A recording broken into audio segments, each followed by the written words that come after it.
investigator in this question has resigned, and it is beyond doubt that this was the correct decision.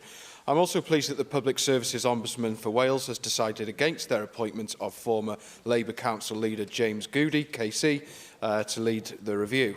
A choice that was so inappropriate, I think many assumed it was probably a joke.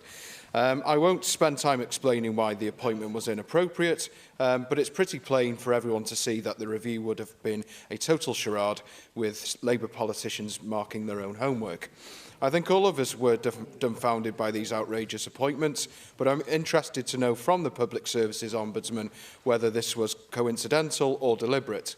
And if it was the latter, did they seriously think that no one would notice? Most importantly, this is not a flash-in-the-pan scandal.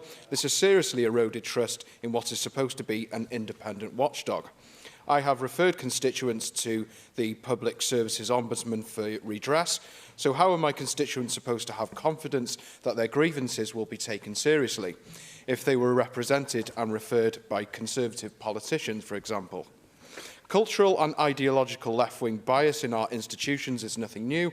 It has been a feature of British public institutions since at least the 1970s.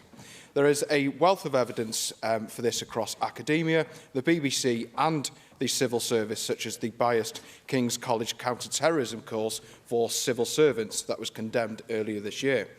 But partisan party political bias as flagrant as this is rare, and it is concerning, and it goes without saying that this falls way below the standards expected of a body like the Ombudsman.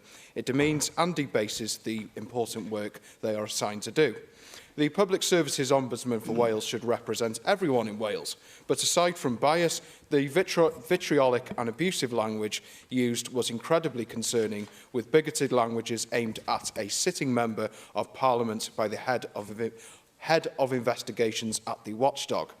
Their position of seniority and the attempted whitewash investigation begs the question of how deep the rot is in this body.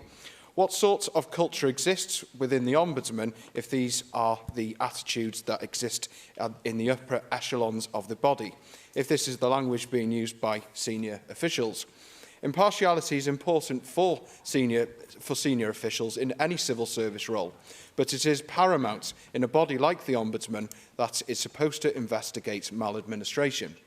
Public trust in the Public Services Ombudsman has collapsed, and the only way this can be rebuilt is by dissolving the watchdog and replacing it with a new body that puts safeguards in place to stop this from happening again. Thank you. Thank you, Deputy Presiding Officer. I mean, we're supporting this motion.